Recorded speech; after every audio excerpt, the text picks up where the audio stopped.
Tiff. Well, when it comes to paying for college, most parents feel this huge burden. Turns out it's becoming more of a family affair. Today, almost 10% of contributions to a 529 college savings plans are from grandparents, which is substantially higher than it was in the past. Regina Lewis is an expert on financial planning. She's also host of USA Today's Money Quick Tips. So, Regina, grandparents playing a much bigger role in a family's financial affairs. This is true, right?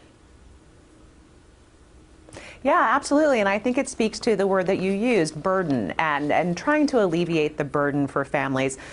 Because it should be a very positive experience. A college education is still one of the best investments you can make in this country. And so to see families and students, frankly, go through the stress of how are we going to pull this off, there's a lot of downside to that. On the flip side, if you look at something like 529 savings plans, which is where grandparents are largely contributing, that's where that 10% number comes in. Students who have those are 7 times more likely to go on to college. Interesting. Shocked to read that only 4 out of 10 families have not saved any money at all for college. And I know that income is dropping for families, public funding is declining, and the cost of studying keeps going up. But only 4 out of 10 have not saved anything.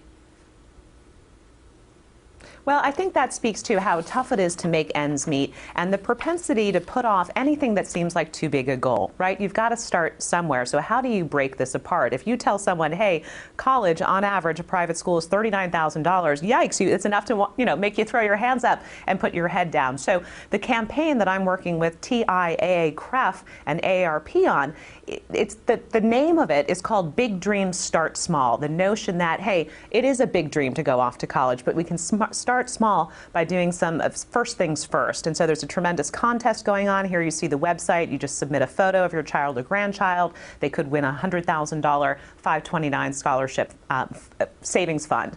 Or you can open a 529 for as little as $25. Just the idea of taking some of this heft out of it so people don't hold off any further, because the best day to start is frankly today. The sooner the better. Right, and I was reading too, you did this calculation where if you put $100 away 15 years later, you would more than double that money to something like $207.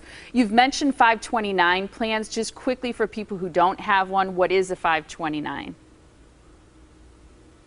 Yeah, well, you just gave the math on one, so you can imagine if it was $100 and then you contributed $25 each month, which you can do. You can have it auto-enrolled to enter into a 529 plan. The benefit of those plans is that they are tax-free. So 15 years later, when you take out that money, you are not paying taxes on it as income or on the gains along the way. And that's because everyone really has a vested interest in incentivizing us to save. So take advantage of those incentives. And that's what grandparents are saying, hey, I want to do that. That's better than feeling like at the end, oh boy, my grandchildren really need me. What can I do? I'll do what I can. It's much better to be out in front of this and take advantage of those incentives so that grandparents and parents benefit as well. And Regina, isn't it true that if you save for your grandchildren, let's say in a family, let's say you have 3 grandchildren, if the oldest child decides not to go to college, that money that you've saved or put into a 529 can transfer over to another child?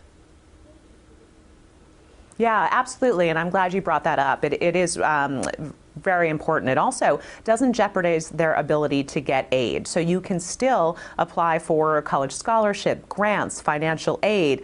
But in terms of scholarships, a lot of people hold out and say, well, let's see what we get. It's almost never a full ride. So sooner or later, you are going to need those funds. But importantly, 529s, not only are they tax-free, but they also do allow you to make adjustments. And you can pull that money out for any qualified expense. So it's not just tuition, it's room and board. Things like computers have been added to the list as well.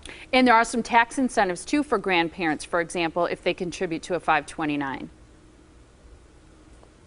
Sure. Well, along the way, and states vary here, but for instance, you would not pay income tax, state income tax on that amount of money. So the best thing to do is to go to the website. AARP is great in this regard. So AARPcollegesavings.com, and you can use their calculators, and real quickly they'll point you to some of the best plans. You can buy them directly. You can start for as little as $25. There's also a phone number at the top, and just get these systems in place and then start to socialize it within your family. Maybe for birthdays moving forward, instead of sending paper checks directly to the child, you instead want to to contribute to their 529 plan. Now, they don't have the cash, which is good when they go to apply for financial aid, because the more money they have, the less likely they are to qualify. 2, you have some controls in place. And I think 3, you've told them, hey, we want you to go to college, and we all want to do what we can when we can. And again, you know, it makes them 7 times more likely to go. So all tremendous upside to take advantage of the 529 plans in particular. And great information,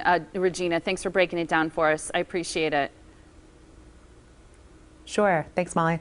And again, it's aarpcollegesavings.com, and you can go to Big Dreams there to find out more about entering that contest.